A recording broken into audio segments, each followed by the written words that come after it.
Hi, I'm Michael, and welcome to Beyond the Screenplay. Today we're talking about A Few Good Men, the 1992 film directed by Rob Reiner, screenplay by Aaron Sorkin based on his play of the same name. I'm joined by the Lessons from the Screenplay team, Trisha Rand. Hello, everybody. Brian Bittner. Hello, hello. And Alex Calleros. Hi. So, my first question for you guys is, do you guys remember how we came to be making a video for Lessons from the Screenplay about A Few Good Men? Because I cannot remember how it started. Trisha. Yeah, that's on me. Okay. It was a regular pitch during just like a meeting where we were taking new pitches. I don't know why I thought of it. I mean, this is one of my favorite movies, and I've probably seen it feels like 20 times. But I thought it was really interesting how like well contained the climax is. And of course, as a courtroom drama, we expect that. And I just thought it was a really interesting example of essentially what is a final battle, which is, and how we ended up talking, what sort of the framework we use to talk about it in the video. I don't know. It wasn't meant to be like just like sort of a softball right into your little Aaron Sorkin heart, Michael, but it definitely landed quite obviously. So I feel like you kind of jumped at the pitch pretty quickly. Yeah, I literally don't remember anything other than like, it feels like I woke up and I was watching A Few Good Men and like live blogging to you guys on Slack about my feelings about everything while it was happening, while I was like rewatching it. So cool, great. Well, now that's been answered. I don't think that's how it happened, but okay. We drugged you while we pitched to you, I guess. You woke up later. I remember on Slack complaining about Tom Cruise's hair moving every time he swears, but I don't remember what led me to that part. Cool. So now we've answered that. And yes, I do have a soft spot for Sorkin. I feel like Sorkin is, for me, as many people, kind of the first in to screenwriting because his writing style is noticeable and makes people that aren't necessarily always aware of the fact that movies are written by people, they can detect that and be like, something was different. Those people were speaking differently. And then you kind of put together like, oh, it was a different writer. He's he's like the only, at least from our generation, the only like household name screenwriter who isn't also the filmmaker. You have your Tarantinos and your Kevin Smith and whatever, all the way back to, Billy Wilder or something. But at least for our age, Sorkin is the only one who like, oh, we know him because of his writing, period. Now he's also a director, obviously, but like, it's just an interesting thing. So it's like you said, the gateway into screenwriting for some people. And so for me, this movie was, I knew about it because of the famous line, right? People like, you can't handle the truth. It had always struck me before I was really into Sorkin as like, it's that old movie from the early 90s about people doing things. And so once I was into Sorkin, then I really wanted to go back and watch it because, it's the first Sorkin screenplay. It's his first movie that got made. And so it is really interesting watching it through that lens of this is early Sorkin and it's super Sorkin-y. And it's interesting to track the things that stayed the same with his writing, some things that have changed over time and how it's executed. Because I think, Sorkin dialogue at this point is kind of known for being rapid fire, and the West Wing kind of, canonized this like walk and talk, and we're just going to be moving all around. And, watching this time, I remember there's the scene with Jack Nicholson as Colonel Jessep, and he's in his office with his like there's two crony people, and they're kind of like talking about like how they're gonna like trick the system and make this work.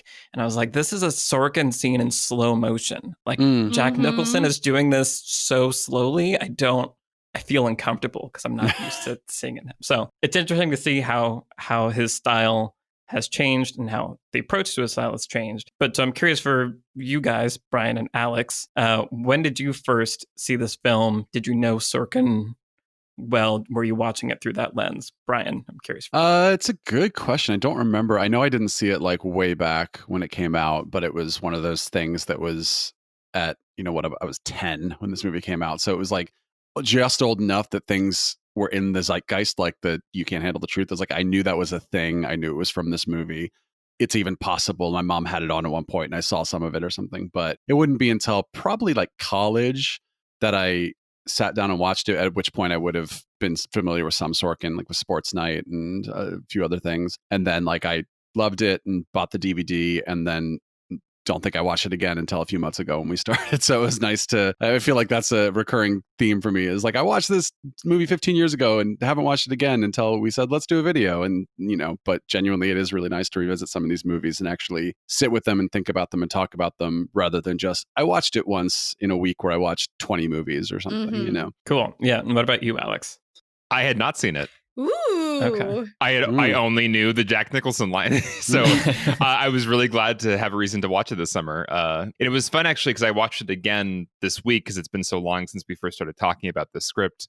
And I liked it a lot more the second time because I've realized, like, there's just even though they're saying it's slower than West Wing, like there's so much density in some of these Sorkin lines where it's like just kind of almost like the literary like quality of it, you can't even really appreciate on the first viewing because there's just so much being said so quickly and so much is packed with meaning and kind of callbacks and jokes that kind of like fly over your head in that Sorkin way on a first, like, just taking it in viewing. So yeah, I was happy to both have a reason to watch it and to watch it twice because I think that made me really like it a lot more. For sure. This is like, to me, one of the best examples of like a Sorkin scene, just really any screenwriting scene that has a ton of expository and plot work to do all the time, and yet manages to be incredibly entertaining because the characters in the room are really interesting characters and you want to see how they're going to deliver this information. I think a lot about the character introductions here, but especially the introduction of when Kaffee meets Galloway for the first time, right? So we've already met both of these characters as individuals. And that's Tom Cruise and Demi Moore. Yeah. Yes, that's correct. Yeah. Yeah, the names in this film are tough to track. Yeah. Okay, so you're right. Fair. So Tom Cruise, we've already met him playing softball with his softball league. And it's a great character intro. Right. Doing the like Sorkin loves his smartest guy in the room thing. I don't need to leave this baseball thing to like tell you all the things that are going to happen in the next 24 hours and da-da-da. And look how cool I am. And I'm Tom Cruise and I'm still kind of 80s Tom Cruise, but it's the early 90s.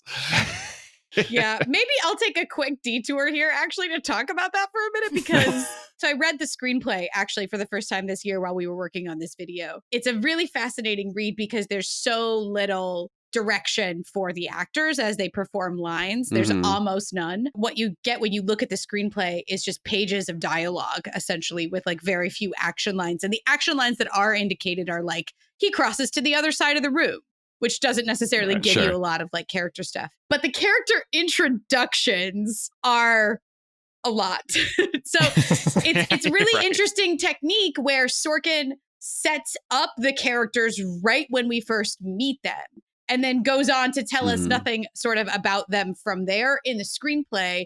And sort of like that chunk that you get is what the actors are going off of in their performance at every moment. So for example, the scene where we meet Kaffee, Tom Cruise's character, is the scene before it. Joanne Galloway, Demi Moore has just asked for the board or whatever to like choose a lawyer to represent Dawson and Downey. And they go, we'll find the right man for the job. And then it goes, cut to, all caps, the right man for the job. Oh, in the script? Yes. And then here, I'll read it to you. His name is Lieutenant Junior Grade Daniel Alistair Kaffee, and it's almost impossible not to like him. Kaffee's in his late 20s, 15 months out of Harvard Law School, and a brilliant legal mind waiting for a courageous spirit to drive it. He is, at this point in his life, passionate about nothing, except maybe softball. This is written in the script, but 90s. Very much. And there are a lot of 90s things about this movie, but Tom Cruise took that, obviously, ran with it. And it's just an interesting choice that like enabled these performances that are now iconic. Well, and if I'm not mistaken, that's kind of more of a theater thing in general also. I mean, especially the no action lines, there's just very little like blocking usually. And the few plays that I've read, I lived with someone that was a theater director and he made me read some plays and that was good. So I feel like that, I wonder if that's just part of the carryover of Sorkin starting in theater. Right. So many of his stories are plays. And I think that's why it's also important to acknowledge the directors that have to work with a Sorkin script, like Rob Reiner, who did such a great job here, because you have to turn pages and pages of dialogue into cinema and people in rooms talking and make it engaging. Yeah, it was the first thing I thought of when you said that there's not a lot of action lines and stuff. Was it was a play, so it would make sense that he would not write a lot of new, action lines and stuff. I think it was one of our Patreon Q&As where we talked about, different screenwriters have different amounts of direction that they want to give. Some are like, here's the dialogue, you figure out the rest of it. And some are the opposite. They're like, and then the camera goes through the window and then we see this thing happening, and I think that like both of those extremes can be frustrating for a director who's like, give me more, or you gave me too much, I'm not going to do any of this stuff. Like, this is crazy. So it's just interesting to see what, different screenwriters, how they handle that. It was interesting to hear that there's such a, kind of not action liney introduction to Kathy and other characters, because that also reminds me of when I've read plays where it does seem like that space is used for character description and like almost like helping the actors, just give them almost like a little bio, a little summary right up front. Here's how to think about this character. So yeah, that makes a lot of sense that he would write in that way. Well, and it's not really in vogue anymore. Like if I, reading a screenplay now, a modern, script in 2020, if I got something that looked like this, I actually cut a little bit in the middle of it out because I didn't want to read two whole paragraphs. There's a whole chunk in the middle about the lawyers that he's like hitting ground balls to on his softball team.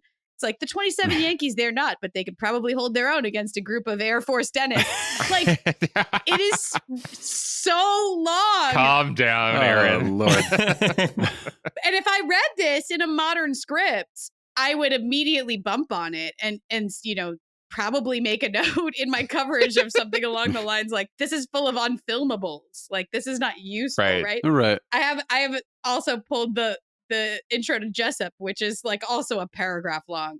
A lot of people, I think, have tried to emulate Aaron Sorkin's style. And along with a handful of other screenwriters from the 90s, he has become a very influential force in sort of writing, especially in terms of dialogue writing in American cinema. And yet, some of what we see in A Few Good Men is not at all, it doesn't feel modern. It feels really dated. It hasn't aged well, both on the page and on the screen, I think. Yeah. I was just glancing at the Social Network screenplay because I was curious how he introduces like Mark Zuckerberg and Erica in that first scene. It's better. It's only like 2 sentences. Maybe I'll just read it really quick. Mark Zuckerberg is a sweet-looking 19-year-old whose lack of any physically intimidating attributes masks a very complicated and dangerous anger. He has trouble making eye contact, and sometimes it's hard to tell if he's talking to you or to himself. So I feel like that does feel more modern and is a bit more in that realm of like Definitely describing exactly what you can see, and less like, here's that character's bio. Well, I think it's also like informative to the actor, but it's also informative to the reader of like, this line may just be these words, but if you're thinking about it through the context of what I just told you, then you're picturing that line being said a certain way, Yeah. While we're on the topic of just kind of things that didn't quite age well, I feel like the thing that I'm just so sick of seeing, and maybe it was still more like fresh at the moment this movie came out, is like the cocky hotshot is always eating a freaking apple. Like, why are they always eating an apple? They always have an apple that they're like dealing with in their like cocky hotshot scene, and like that is like a big thing in this movie. And then there's also like the thinking montage when he like goes around DC to like think about his life, and it's just there's like very like specific 90s things that just stand out. Right. I have a bunch of great things I want to say about this movie, but I just wanted to get those out of the way while we're here. Also, Tom Cruise constantly does the like, wait, but I'm confused because you just told me thing A, so how could thing B also be true? How could I'm confused? You're going to have to explain it to me. It's like he does that constantly throughout the movie, and it's hilarious. I mean, part of it is him being a lawyer in the courtroom, but I guess he does it outside of the courtroom too. It's just a funny, because he does it with such like a furrowed brow. Like, it's And I love it. Don't get me wrong. I'm not knocking it. There's all the wonderful Tom Cruise things, and the way he yells, and Yeah. He's really intense in this movie. Yeah. But it seems warranted. So I know we have all been quarantining, working from home since basically March at this point. And if my Instagram feed is any indication, I am not alone in accumulating many new quarantine houseplants over the past several months. I've also acquired new animals. But houseplants are not as easy to care for as you might think. They sometimes die for mysterious reasons, or you overwater them or underwater them. I've definitely killed some succulents by giving them lots and lots of water. Poor plants. They just fall over and die. You drowned them. So I thought it might be wise to actually learn how to care for plants properly using the Skillshare original class, Plants at Home, Uplift Your Spirit and Your Space, taught by the delightful Christopher Griffin, aka Plant Queen. Yes. It's a fun, breezy, refreshing series on how to choose the right plants for your space and how to take care of them once you bring home your green girls and green queens, as he says. Nice. Wow. Skillshare offers thousands of inspiring classes for creative and curious people on topics including illustration, design, photography, video, freelancing, and more. So explore your creativity at Skillshare.com/Beyond the Screenplay and get a 2-month free trial of premium membership. Once again, that's Skillshare.com/Beyond the Screenplay. Thanks to Skillshare for sponsoring this episode. About the apple, just quickly, Alex. I love it when characters eat on screen, as we know. I mean, by now feels cliche, but at the time, works for this character intro. Again, we've already met him, but returning to that scene where he meets Demi Moore's character Galloway for the first time. The thing about an apple is it's such an obtrusive thing to be eating, right? You have to eat it with your hands, essentially. It's loud, it's crunchy. Like it is impolite in its very definition of like pick a thing to eat, right? Obnoxious. There's a It's reason obnoxious. it's always an apple. Mhm. Yeah, that makes sense. Yeah. I mean, not only, and it also is like a nice bit of action to do, but like one of my favorite, everything about Tom Cruise's like movements in that scene are excellent. But I also like the moment where he's got an apple core in his hand and he doesn't have a place to throw it, right? And so he's like looking around for a trash can as Galloway is talking to him and again delivering dialogue and critical exposition. You actually really need to hear it and understand it. But of course, Kathy is not paying attention. And then she just in one motion takes the garbage can out from under her desk, holds it across the desk to him. He puts the apple core in it and she puts it back. And neither one of them misses a beat. It says as much about her as it does about him. It's a great moment. Yeah. Yeah. And I also think part of the design of Kathy is how much he wants to show you being whatever character he's interacting with and you, the audience, that he is only 60% paying attention to the situation. He has better things to do. He doesn't really have time for you. So it's like whether he is doing his softball thing or whether he's eating an apple or whether he's just sort of, off in his own world, he's always being like, oh yeah, I don't really want to be here. I don't need to be here. I'm just doing my own thing, which is then why it's the thing that Jessep uses in the Cuba scene to screw with him is to say, you have to ask me nicely, as in like, you have to stop being you for a second and sort of bow to me. So it's sort of using his, I don't know if weakness is the right word, but it's like using his character traits against him. And his lack of interest in all that like Navy military stuff is also a great audience surrogate tool because he actually doesn't understand a lot of the terminology and the, what's a code red. So he can serve that purpose of being the guy asking questions that need to be explained to him. Well, and it's a wonderful characterization also because it creates it gives him a power move, right? Where 90% of the time he's not paying attention, but the 10% of the time when he is paying attention, he's completely in charge and knows exactly what's happening. And it becomes so thinking about the scene later where he's talking to Galloway, I'm pretty sure. And she's like explaining you don't understand this, you don't understand this, you don't understand this. And he immediately comes back with, well, no, because boom, boom, boom, and gives her a legal rundown that he perfectly understands their situation actually. And it creates this power shift in the scene where 90% of the time Galloway's talking to him, he's not listening. But then when he is listening, he's a force to be reckoned with. And it creates a wonderful setup for what ultimately is the payoff in the courtroom scene where he really starts to care. Right. It's the same thing in The Social Network when Mark goes to leave the classroom, and then the teacher's like, "Oh, we lost one already," and Mark's like, "Oh, actually, you just have to do da da da da da da da," and then he leaves. The guy's like, he's right. Does anybody see how he got there? Again, it's like Sorkin loves his just smartest guy in the room who barely needs to pay attention, and he still is gonna like win He really every loves argument. assholes, doesn't he?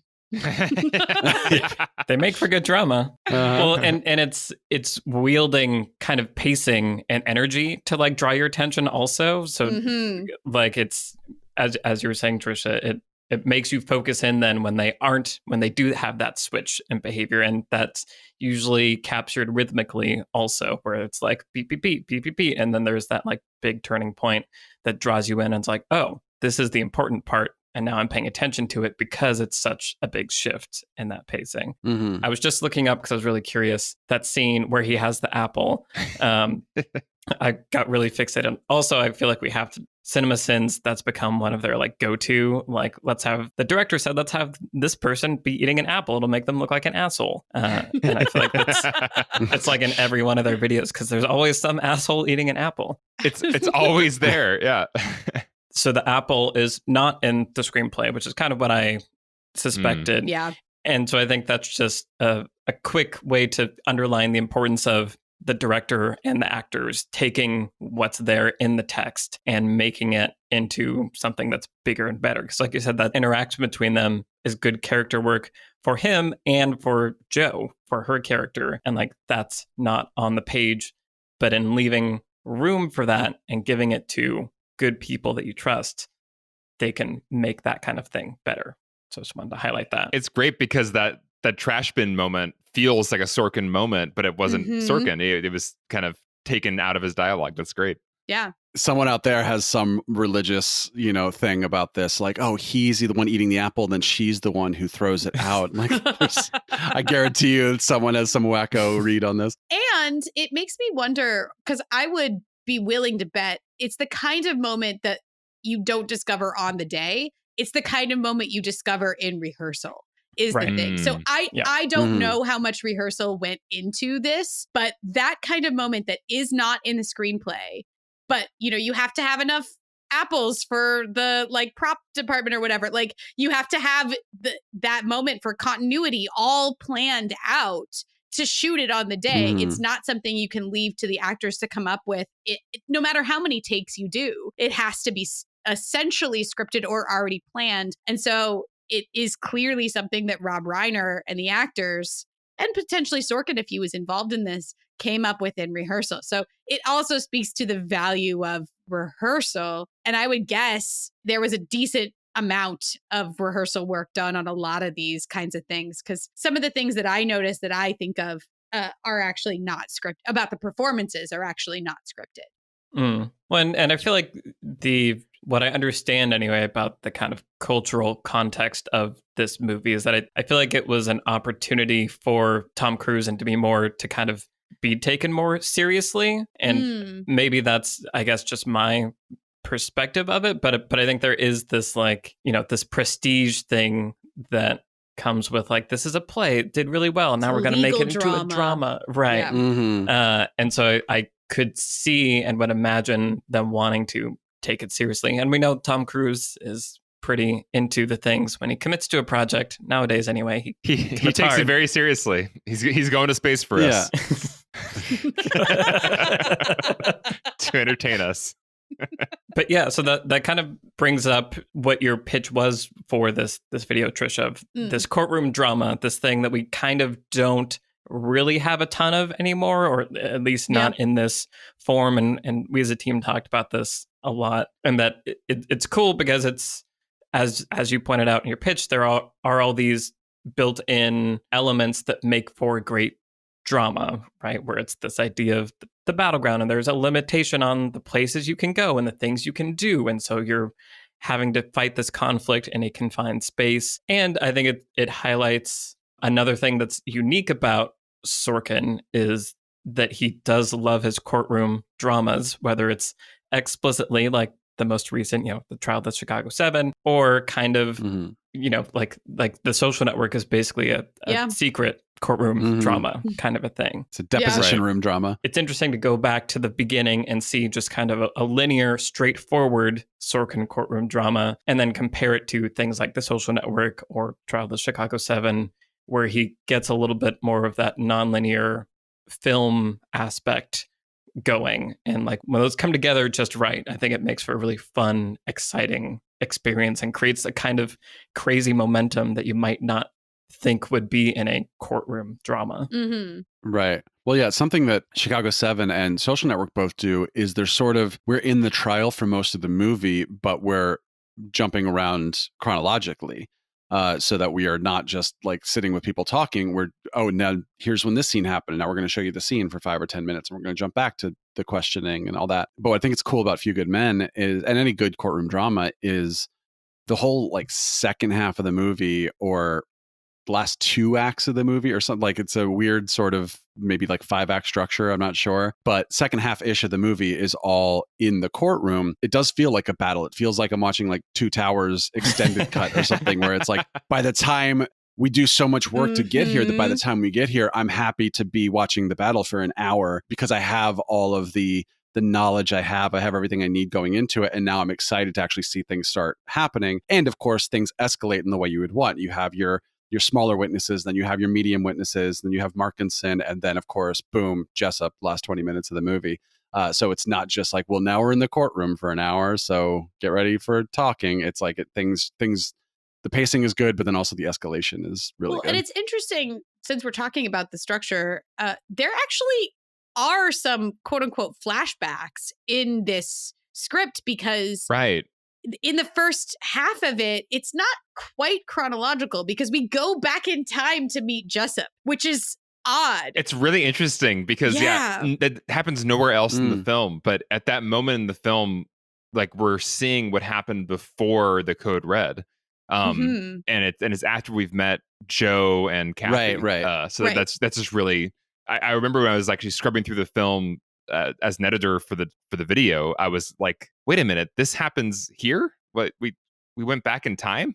Yeah, that was but it works. I didn't really question it when I first saw the film, but it stands out as the only time the film does that. It goes actually back to before the beginning of the movie, right? Because like the movie opens where it's after Santiago is dead and like Joe is basically trying to figure out how to try the case or get them to take the case seriously. And then we go back in time to the decision to give the code red, which is outside of the bounds of the entire timeline of the rest of the movie. And we could very easily meet Jessep for the first time when Kathy does, if we really wanted to stick with Kathy's POV, when they go down to Guantanamo Bay, and we could meet Markinson and Jessep and Kendrick all at the same time, you know, Jessep's other 2 senior officers that are there.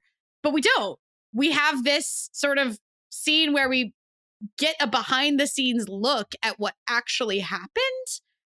And so we know sort of from the beginning, or we can pretty well guess that, you know, they ordered the code red and that is exactly what happened to Santiago. And it's just, I don't know if I would do it that way, but it does provide a really great character intro for all 3 of those and helps us, I think, really understand who they are. Yeah, that is interesting because it, as you're saying, it announces them as the antagonist. And maybe we do need that certainty to be rooting for Tom Cruise. Kathy. Good guys. Well, it also introduces kind of like the trio of, you know, Markinson, Jessep, and Kendrick, and you see the beginnings of Markinson feeling uneasy about what Jessep is asking Kendrick to do. I also just love how Kiefer Sutherland, especially during this era, always plays the kind of vaguely white supremacist, like militia dude.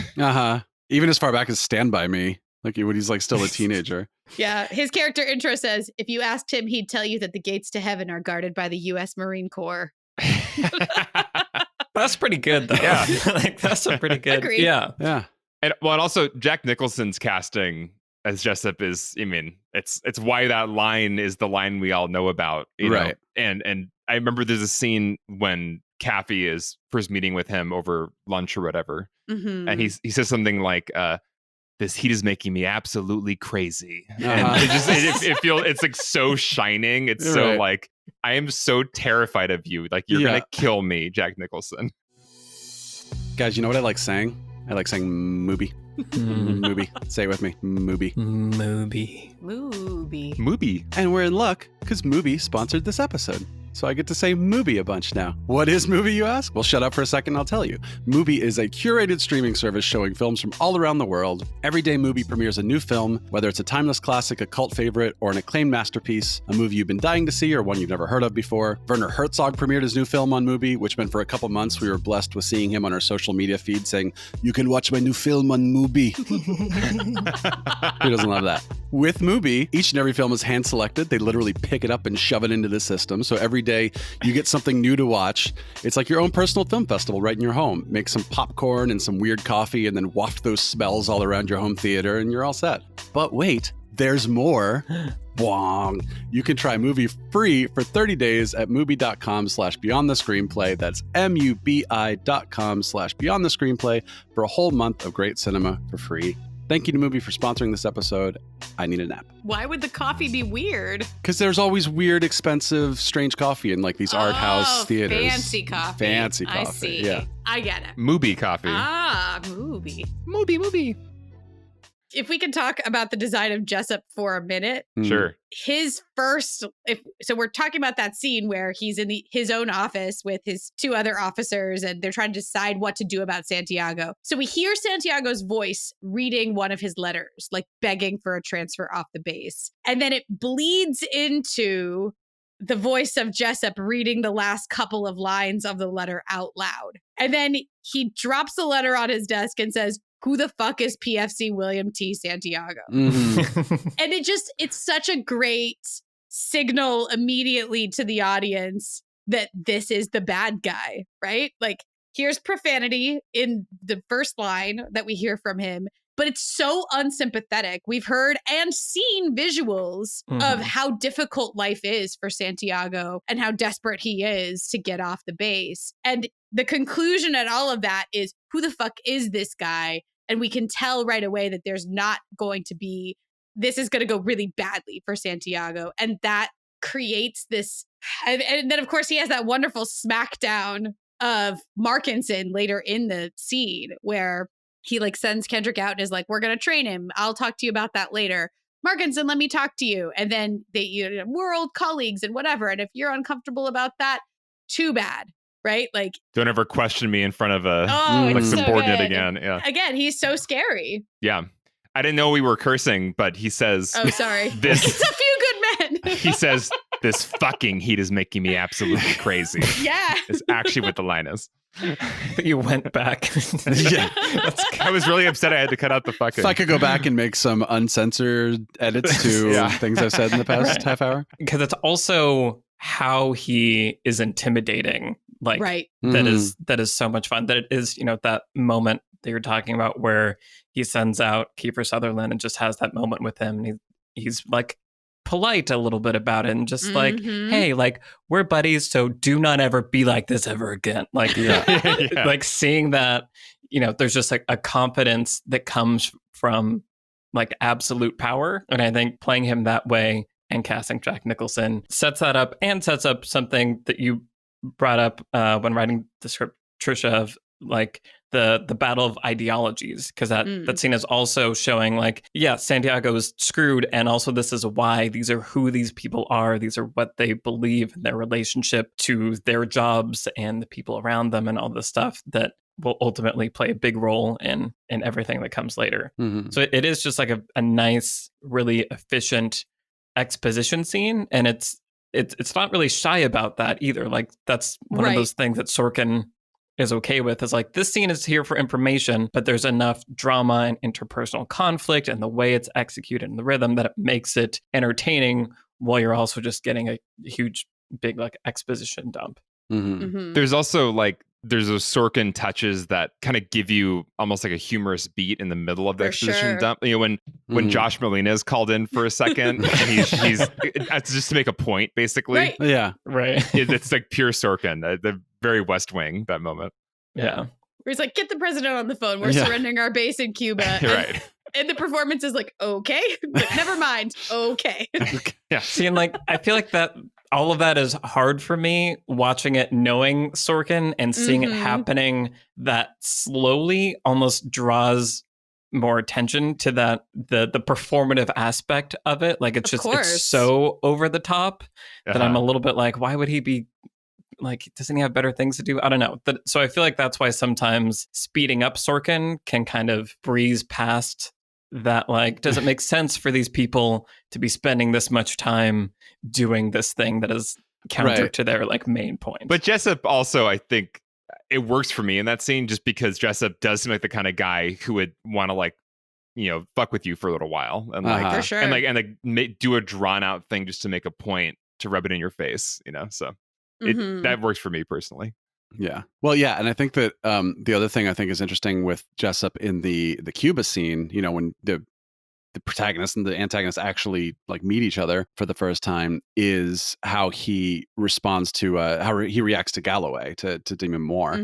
I was thinking about her during this movie. I was reminded of Clarice Starling from Silence of the Lambs, where she is like a woman in like the sea of men, and the camera is always like she's on this elevator with like 6 foot tall dudes who are all in in uniform and stuff.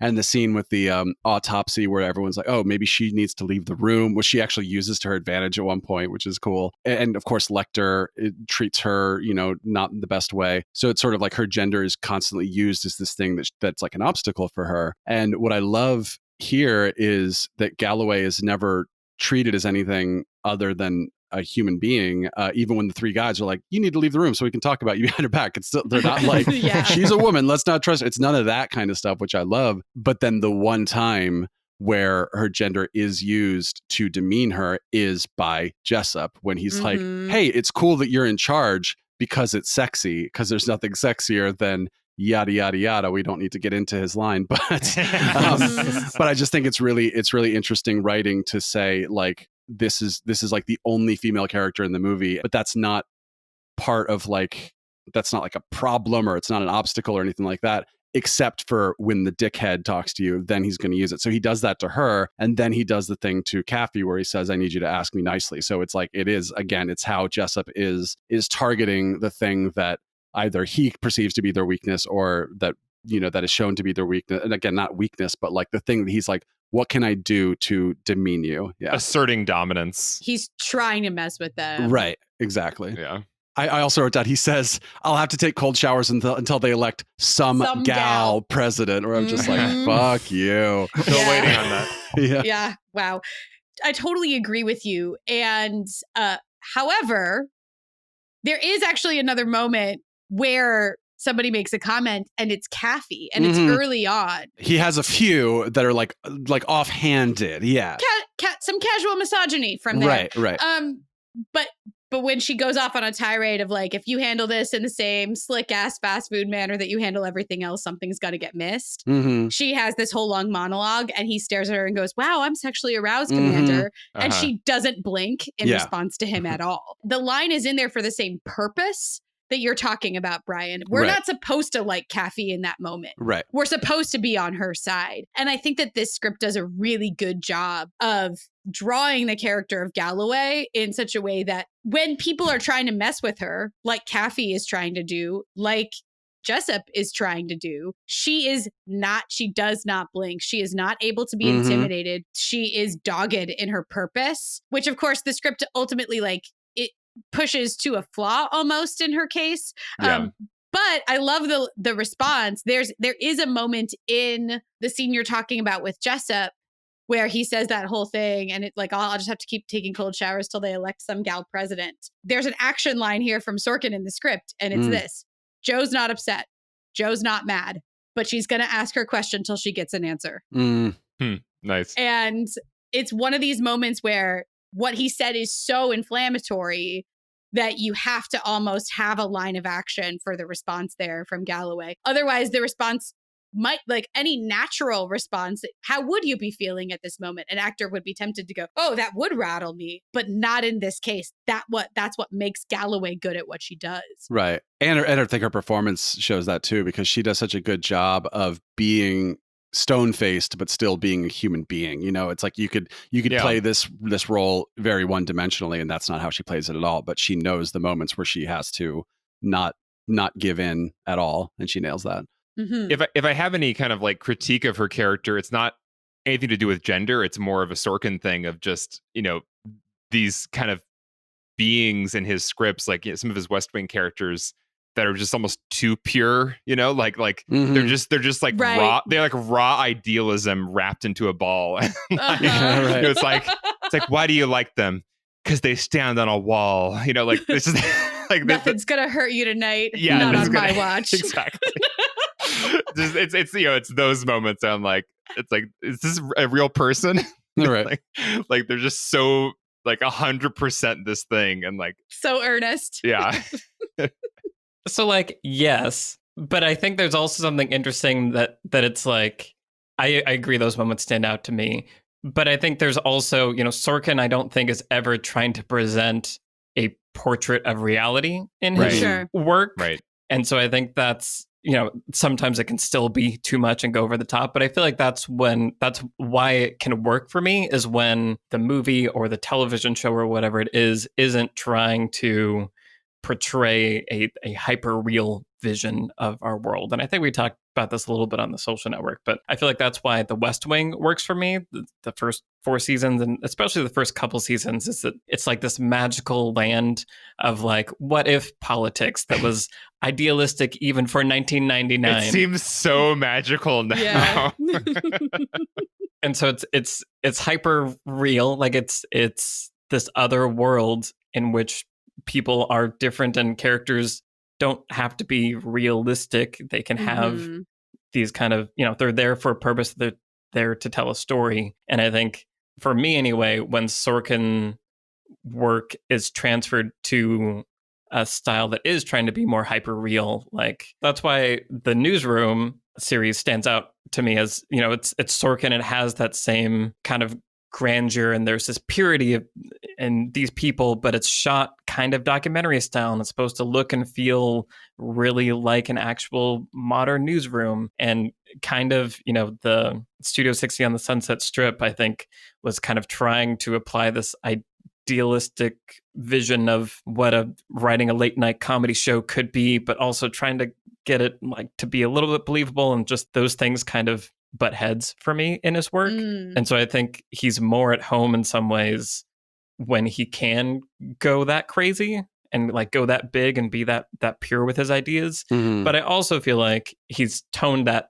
down a little bit in some of his more recent work. Definitely. In the same way. It's crazy to me how much the Newsroom was trying to just be The Office, like just down to the name of the show. And like, it's like documentary style, not like in the high level stuff or whatever, but you have this guy whose name is Jim Harper, and Jim Harper is in love with his coworker, but she's in a relationship with another coworker. And I'm just like, this is just the plot of The Office. But I agree with you, Michael. I think the Newsroom really didn't work for me because it felt like it should be shot in the West Wing style. Like West Wing was shot in this very formal kind of cinematic style, which made it feel okay that the characters were speaking in Sorkin.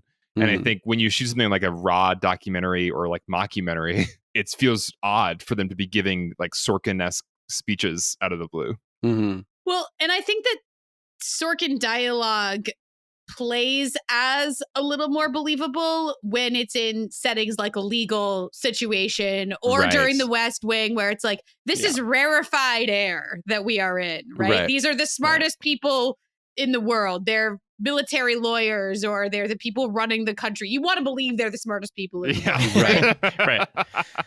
So it makes sense that in a courtroom drama, even in something like, I don't know, like late night TV, like Studio 60, which you're citing as an example of something that doesn't work, Sorkin gravitates toward like sort of rarefied places where people in theory are smart and like can draw on a wide range of like literary references and sources and pop culture and whatever. And so I think, you know, even in Social Network, it's like, well, they're all at Harvard, so they're like the smartest guys in the world. They're like creators of Facebook, and then here they are in a deposition room. Of course, they're going to be smart in a deposition room. It helps craft that illusion a little bit, where obviously this is not how courtroom drama, like this is not how courts actually go. Right. Right. I mean, I have very limited experience. I was the foreman of a jury one time. And so I did sit through a whole trial and, was part of a jury and everything. And I will tell you right now, it was nothing like this. No. No. Nobody sounded very smart, and it also moved along very slowly. And nobody was like the logical points that, I think some of the most delicious parts in the courtroom scenes of this movie are when Kathy is doing the logic and like leaving you and the jury to put the pieces together and make connections and he's like landing logical points, which is how he eventually traps Jessep, right? Where he like gets him in sort of a logical bind. Those are the moments that make you feel smart when you watch it. Right. And that make you really appreciate it. That was not my experience of courtrooms at all, but that's how we want to think about those spaces. And I think that's why it's such a good fit here and when Sorkin's at his best. Right. And like we want the White House conversations to be Sorkin conversations. Right. We really do. Yeah, I mean, it's something that Sorkin talked about in his masterclass, which is that he said, I'm not interested in imitating the way people speak. He's like, I don't think that's a valuable skill to have, really. All right, Sorkin. All right. But also, if you listen to a transcript of our podcasts, we sound like crazy people, like in words, Think about the next time you're having a conversation with somebody, how much you say the same thing over again, or you finish things 10 minutes after they started, or you interrupt yourself and all that kind of stuff. And that's fine. And like, you can do that in movies in ways that's interesting and stuff. And I'm not saying one way or the other is better really, but I'm just saying his point was that he wants the dialogue to support the piece, whatever his theme is, whatever the piece is, all that kind of stuff. He wants the dialogue that's its primary goal. And obviously to entertain you and stuff. His primary goal is not, I think it was like when Sorkin first came out, people were like, he writes like people talk. And it's like, no, he doesn't. That's the last thing he does. But the other thing he mentions is he quotes, he's like, I want to do all the research of like all the lingo people use and all this kind of stuff so that you feel like you're in this world, like you were saying with the West Wing. So that you feel immersed in that part of it more than the actual the musicality of the way people actually speak versus the more sort of artistic musicality of a Sorkin script. And he references Aristotle's Poetics, where he says, a probable impossibility is preferable to an improbable possibility. So a probable impossibility is aliens show up with laser guns.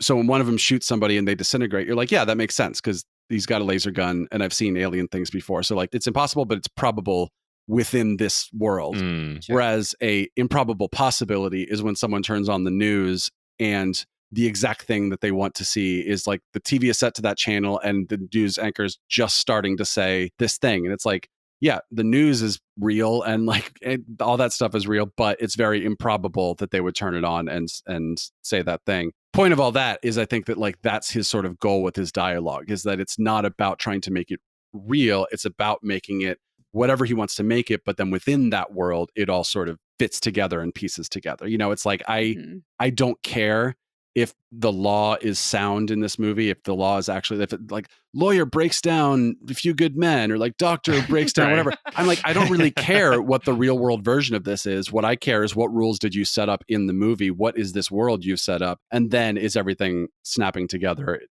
from there? Mm-hmm. Speaking of rules, he really gave himself a difficult job with this script, like choosing this kind of case and the military courtroom aspect of it. Just watching the movie and then working on the script and the edit and stuff. It's like there's a lot to communicate both in the movie and then even in our video about the movie because he chose a really difficult like subject matter to explore in a court case. It's not just about proving, oh, we found the evidence of the murder. It's like we found evidence of the chain of command of this thing that's not in the rule books, but it is an unofficial rule. Like it's really interesting. And that's one of the reasons why I gravitated toward choosing this as a great example of a final battle, because the case is so complicated. Sorkin and Reiner here, I think, are really going out of their way to make sure we understand the rules. Like, they go out of their way to make sure we understand the stakes. They remind us of the stakes like 100 times, where it's like, they're going to go to prison forever. Also, your dad's ghost will be mad at you. They remind us of that constantly, of here's the personal stakes for Kathy.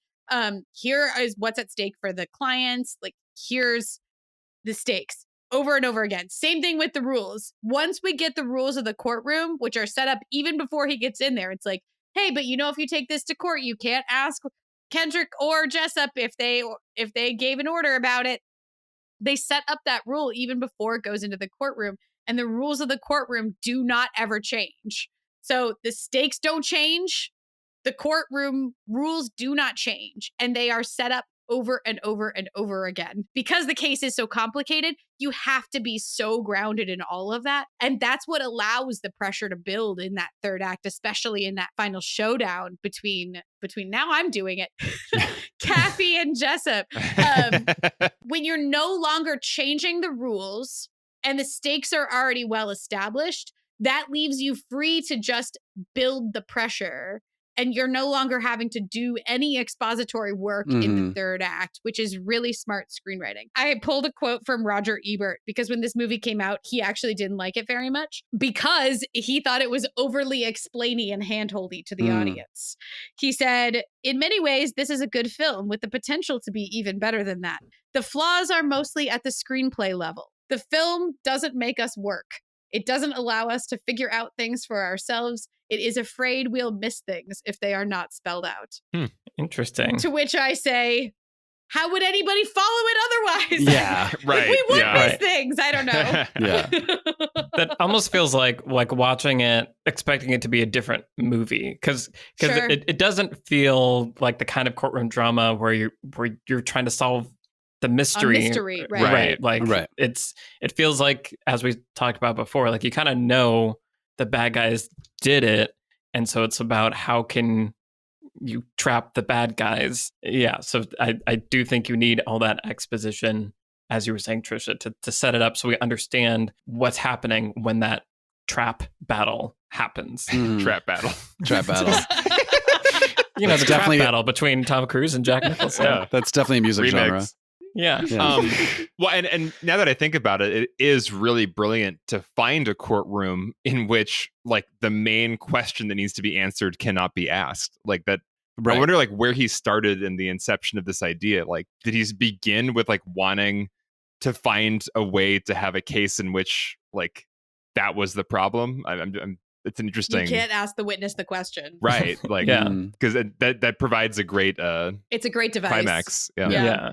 I think it's based on an actual event, and I think it was something like his sister recommended that he like research it and write something about it. Both of his siblings are lawyers. Just want to say That Mhm. explains That makes so much sense. much.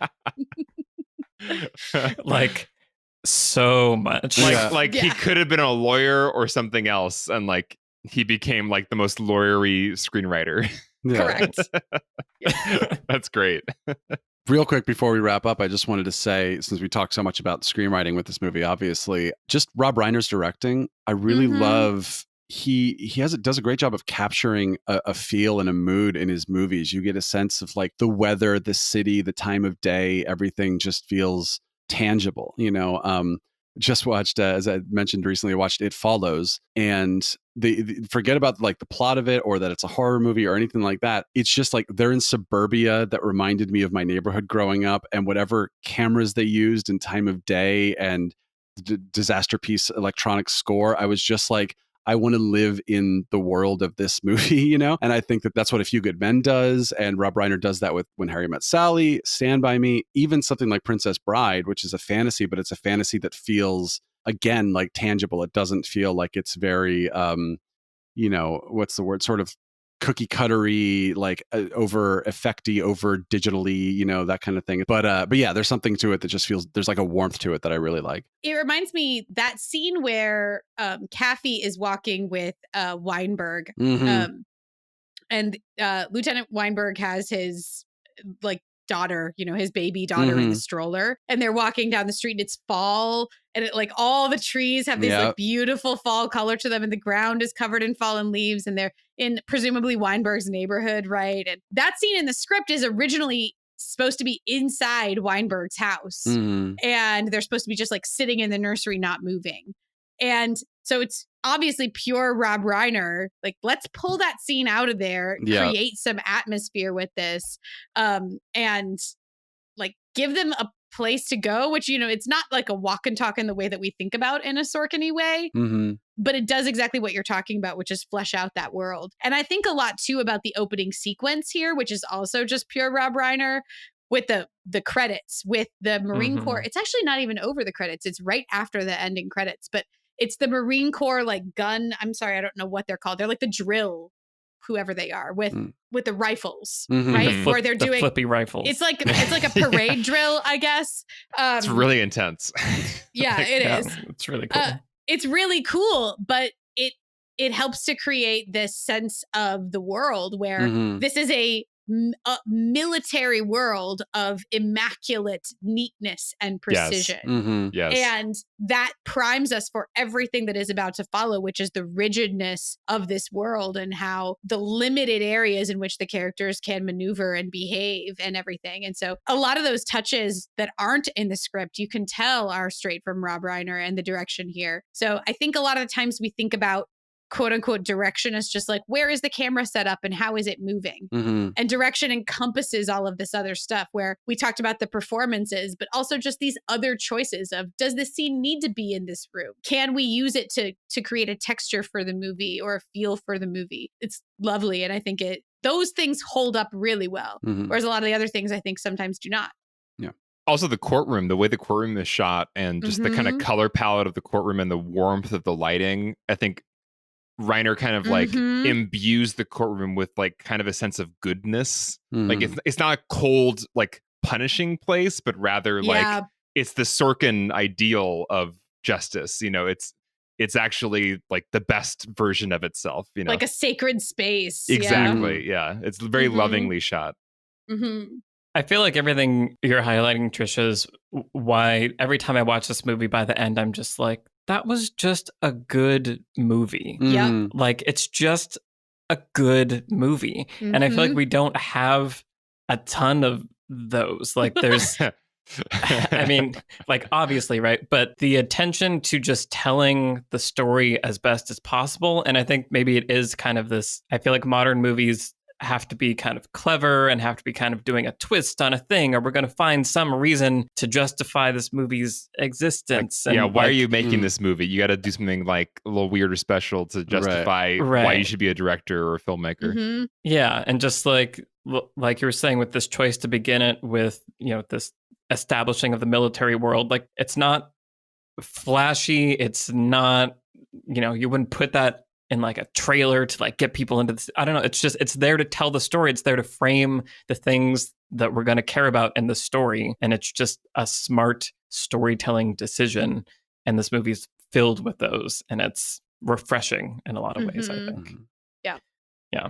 Why don't we go around and say what lessons we're going to take from A Few Good Men? Alex, do you want to start us off? My lesson was I really am inspired by what I mentioned earlier, where the second viewing of the film, I got so much more out of it. And it wasn't like other second viewings of films where sometimes it's like, oh, I missed like key plot details that I'm hearing them now. The things that I was getting on the second viewing were just like, I was delighting in the language. I was delighting in just the pure rhythm of the dialogue and the cleverness of the dialogue. And that was just an inspiration to me of like, reading more plays, like going to the world of theater once in a while, because it is all about that in the world of theater. And how fun to, on top of just telling a good cinematic story, having the actual language, the actual dialogue be that rich that you get layers out of it the more times you view something. So that's my lesson, is just, theater is also a good source for inspiration, along with literature and everywhere else we get ideas for movies. Yeah, for sure. Read more plays. Yeah. Yeah, cool. Trisha, what about you? I want to talk a little bit about the character web in this movie because all of the supporting characters are brilliantly designed in relationship to the theme of the movie. So thinking about how Demi Moore is there to, essentially be an ally for Kathy. And she's, ultimately like ends up on the legal team and everything. But her viewpoint on the theme is unique and it's pretty extreme and it's pretty rigid. And she like is absolutely sure that they don't belong in jail, that they did the right thing and that they have to go to court and make an argument. And it portrays like one extreme end of sort of, we talked about her idealism. And I think that that's a really good place on the character web to see how her idealism goes. Then we have somebody like Weinberg, who is also on Kathy's team, but does not at all agree with the sort of conceptual like ideology of Demi Moore's character of Galloway, where, they have that exchange where like, why do you like them so much? Why do you hate them so much? Right. And the whole time we see that Weinberg is trying to get out of, he doesn't want to be a part of this case because he really thinks that the clients there, that Dawson and Downey did the wrong thing and they deserve to be punished. Mm-hmm. And so he is also providing this like sort of harmony to what Kathy already thinks, where Kathy doesn't know what he thinks, but he's getting two different opinions from Galloway and from Weinberg. Then on the other side, you have Kendrick, who is an even more extreme version of Jessep in some ways, it feels like, right? Where he's so dogmatic and like he's almost fanatical, right, about being a Marine. And we don't get a lot of time with him. Kiefer Sutherland is great, like in this role. We don't get a lot of time with him, but again, we're seeing like the most extreme version of this viewpoint, where nothing should be challenged, right? Where he's like, the only authority I know of is the King James Bible and Jessep. And so the character web is so cleverly designed because not only do we get all of this range that makes us think about the themes, where we're getting all these different voices chiming in on the themes, but also putting these characters in a room loads every scene with conflict and makes every scene of dialogue interesting. It is spectacular. Oh, and I didn't even mention Ross. Kevin Bacon is like another great example where he's Kathy's buddy and they're friends. And we see that they're friends, but they're being pitted against each other in the courtroom. And he actually fundamentally agrees, where he says it. Like, he's like, I don't think your boys belong in jail, but that's not my job right now. I have to do what I have to do, which is why my favorite line in this whole movie is, you're a lousy fucking softball player, Jack. Because it's very silly, but it speaks to their personal relationship, where this is like the worst insult Kathy can think of, right? Where he can't say he's a bad lawyer. He's like, whatever, he's just mad, so he lashes out about it against his softball game. I don't know. I love all of it. It's they're great characters in any one of these. That's why when you look at the cast list for something like this or any Sorkin movie, you just see a stack of talent because every character from the tiniest to the highest are just really three-dimensional, well-rounded characters that all have moments and interesting things to say. Well, even he's kind of on the Jessep team. He's got this interesting balance of he's got Markinson. He's got Markinson on one side and Kendrick on the other. So yeah, there's a lot of symmetry there. It's really well done.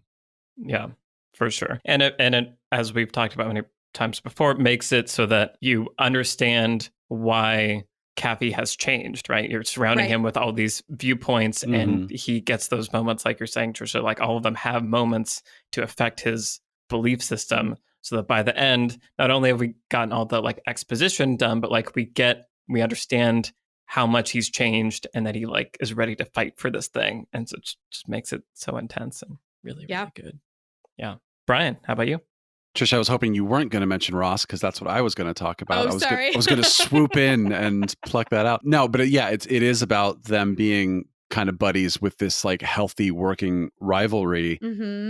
But then their relationship gets more tense as the story goes. And I like that sort of like healthy antagonism. Obviously, any two characters in a movie are hopefully going to have conflict no matter how close they are. But this is this sort of like mid-tagonist, It's like it allows for this three-dimensionality, I think, that you don't know where things are going to go. It allows for an unpredictability too, where it's like like this trial could be the end of their friendship, or it could not, and you never know. Like one of them could totally screw the other one over in their personal lives, not just their professional lives. And obviously, that kind of relationship is easier to do in a sort of courtroom drama type thing where it's like, well, we have to be sort of our on stage and off stage personalities and stuff. But I do think that that is a healthy kind of character to put in your movie, which is a character who's not, I mean, how easy is it to make Ross be just the bad guy?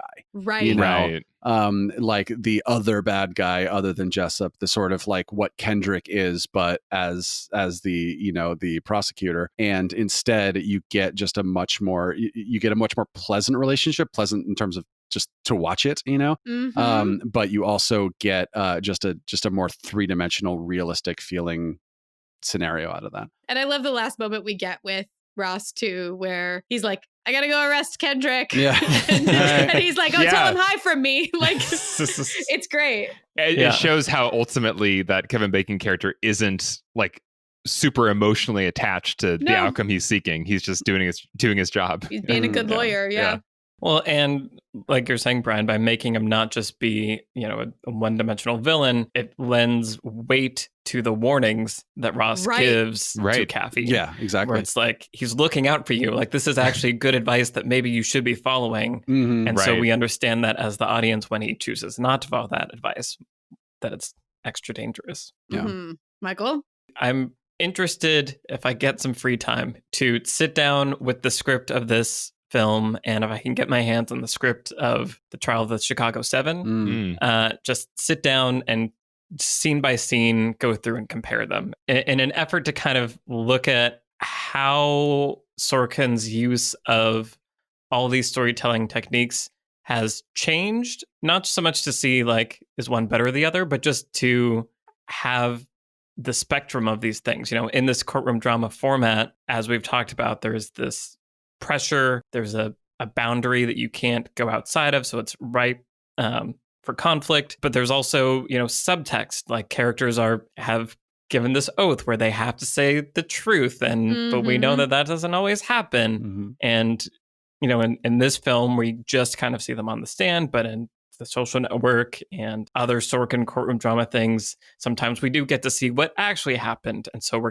he's toying with when you reveal what information to the audience. Yeah. And I feel like he's kind of a master of that, and that this courtroom drama format really draws attention to that, of like, when are you going to show the audience the crime? When are you going to, you know, let them know who's the good guy or the bad guy? And just, you can play with all of that in so many ways. And so I think studying that and extracting all those different methods, I think, is a useful exercise. And just because his scenes, there's so many Sorkin scenes in all of his films that aren't a standard, you know, 2-page movie scene where it's like the scene has to kind of get us from A to B, and hopefully there's another layer, but we're just kind of moving along. Like a Sorkin scene is like, you're going to sit here and you're going to be in the scene for a bit, and there's going to be callbacks, and there's going to be all these layers happening. So it really is like you can pick any scene and all of the elements of drama are in there. And so you can sit with it and really pull it apart. And so I think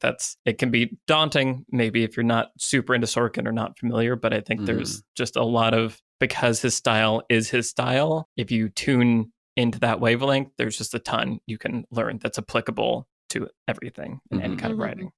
And I won't get into this too much, but there are some things that got cut from here, from the screenplay to the movie. And those are also instructive, right? So looking at ways that the screenplay differs from what ended up on screen, which goes back to Rob Reiner's directorial touch here. So like the main thing that got cut was there's more romantic entanglement between Kathy and Galloway, and in the play and in the screenplay. And it got cut for the screen, which I think is the right call because it keeps the focus on the trial. And so I think that having, in the same way that Alex's lesson is like read more plays, I just feel like this is a great example of like read more screenplays. Right. And if we have the movie and you have the screenplay, like how valuable and instructive to look at them both. Yeah. Right. 100%. So why don't we go around and say what we've been watching recently? I'm going to just talk about The Trial of the Chicago 7 because I watched that. And keep going. While we're on the topic. And I thought it was really, really good. As soon as I heard way back when that Sorkin was going to start directing things, I had a kind of, oh no reaction. Because I think it's important for creators to have external sources of discipline to maybe be able to tell you when you're doing a thing too much or not enough, or just, you know, collaboration is good. And Sorkin is himself a force to be reckoned with. So I was kind of afraid that left unchecked, it might just be a mess. And I liked Molly's Game. There was more restraint than I was imagining there might be. Mhm. And for Trial of Chicago 7, I was really impressed with the directing because it did feel like the kind of self-discipline that one would strive to have as a creator. And, if you wrote something, and we know how much Sorkin loves his words and all these things, I think it could have just gone wrong in so many ways. But I think it was actually, the filmmaking was really smart and impressive. And I think it's clear that he, sought advice from other people and was being smart about, taking the directing really seriously as its own kind of part of the filmmaking process. Yeah. So it's really good because the writing's really good. The directing I was really impressed with. And the subject matter is really interesting for me, who was obviously not alive when all that was happening. But also my mom watched it and said it was really interesting seeing, events from one's life turned into a movie. I'm sure we'll get to experience that at some point as well. This week, for example. Pick a random week of 2020 and make a TV series about it is currently November 6th as we record this. FYI. So anyway, that's what I watched, and it was kind of fortuitous that we were also working on A Few Good Men, because having that in my head, I think, just made the experience of watching Chicago 7 even better. So. Nice. Also, if you want to see more of that story, I recommend Steal This Movie from 2000 with Vincent D'Onofrio as Abby Hoffman. And Jeannie Garofalo is also in it. Kevin Pollak is also in it, and a few other people. Yeah. Very cool. Awesome. Well, Brian, what have you been watching? All right. So I promise this is my last from my horror binge from October. But I had to mention Train to Busan, which I'd heard people recommend for the past 4 years. It came out in 2016.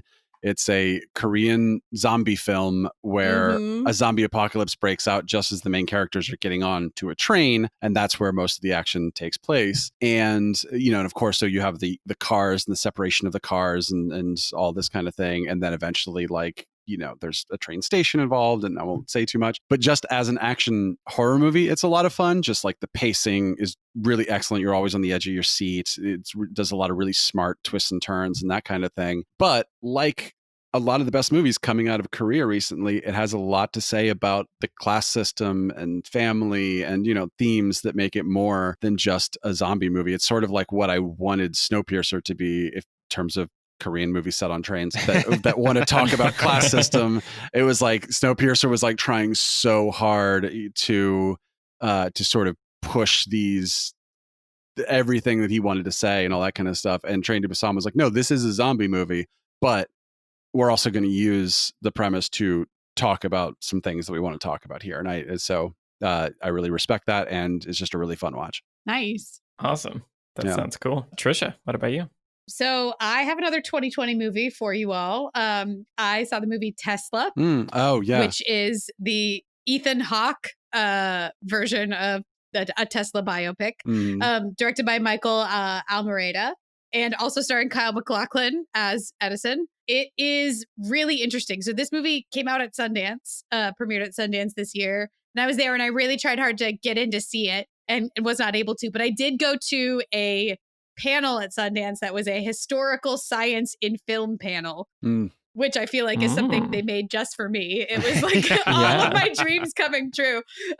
It was really interesting. So Ethan Hawke and Michael Almereyda talked about this movie a little bit on that panel, and I was really interested to see it. It is a fascinating and very odd example of a quote unquote historical science in film movie, because like on that panel we watched clips from The Theory of Everything and Hidden Figures, and they're talking, the scientists that were also on the panel were talking about how do you portray science in film. It's usually a man at a blackboard like scribbling furiously, and that's what science in film looks like. And this example, Tesla, is not at all like that. It is very stylized. It's very odd. There's lots of modern music in it, and there's a lot of context where there's a supporting character who looks straight into, we cut to her sometimes, and she is dressed in her period outfit, but she's looking straight into camera, and she's got her laptop with her, and she's like, Here's the thing about Tesla. If you Google his name, you can find out this information about him.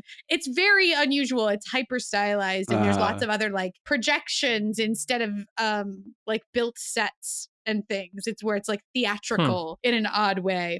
It's an interesting example of how to make a historical science movie for $5 billion. And Ethan Hawke is $5 million. 5 million. That's Okay. it. It sounded like you said billion No. for a second.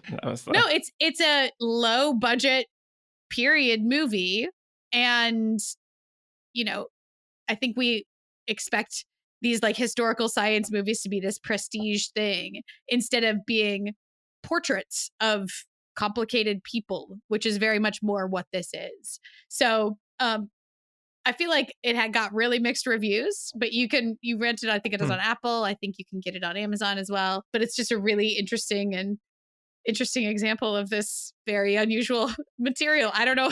It's interesting and unusual. If that's not clear.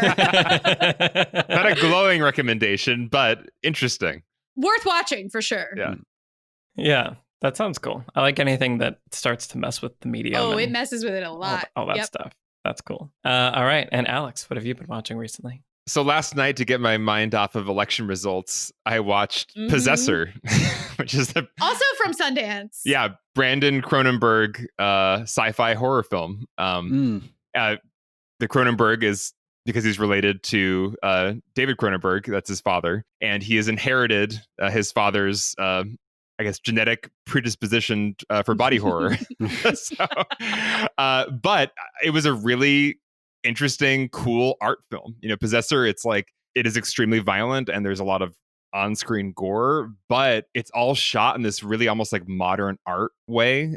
It's beautifully done, and there's like amazing use of like bold color and lighting, and the story itself is like, from a screenplay perspective, is not an amazing story, but the sci-fi concept and the execution by the actors of that concept was really great. So if you're in the mood for a kind of atmospheric, very like modern art gore fest, check out Possessor.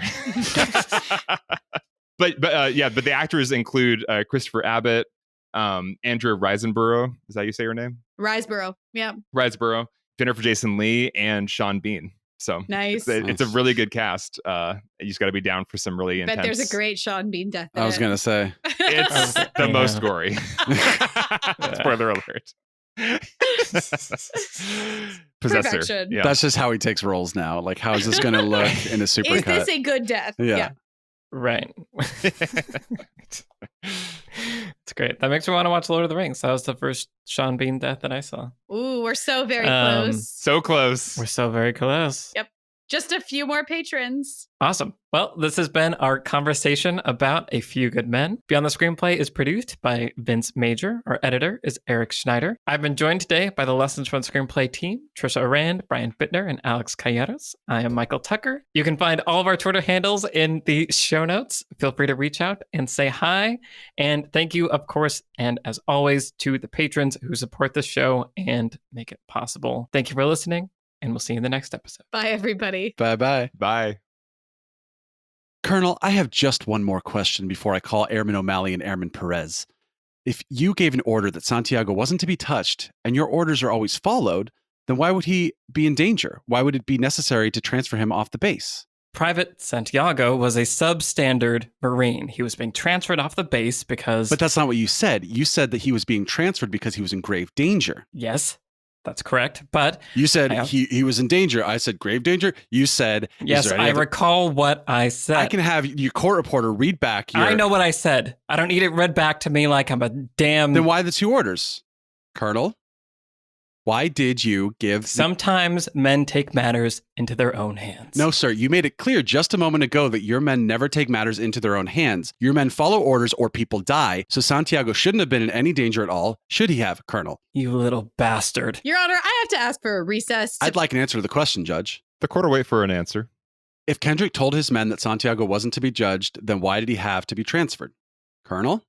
Kendrick ordered the code red, didn't he? Because that's what you told Kendrick to do. Object. Counsel. And when it went bad, you cut these guys loose. Your Honor. That'll be all, counsel. You had Markinson sign a phony transfer order. Judge. You doctored the logbooks. Damn it, Caffey. I'll ask for the 4th time. You ordered. You want answers? I think I'm entitled to them. You want answers? I want the truth. You can't handle the truth. Son, we live in a world that has walls, and those walls have to be guarded by men with guns. Who's going to do it? You, Lieutenant Weinberg? I have a greater responsibility than you can possibly fathom. You weep for Santiago and you curse the Marines. You have that luxury. You have the luxury of not knowing what I know, that Santiago's death, while tragic, probably saved lives. And my existence, while grotesque and incomprehensible to you, saves lives. You don't want the truth, because deep down in places you don't talk about at parties, you want me on that wall. You need me there. We use words like honor, code, loyalty. We use these words as the backbone to a life spent defending something. You use them as a punchline. I have neither the time nor the inclination to explain myself to a man who rises and sleeps under the blanket of the very freedom I provide, then questions the manner in which I provide it. I'd prefer you just said thank you and went on your way. Otherwise, I suggest you pick up a weapon and stand a post. Either way, I don't give a damn what you think you're entitled to. Did you order the code red? I did the job you sent me to do. Did you order the code red? You're goddamn right I did. Mic drop. And cut.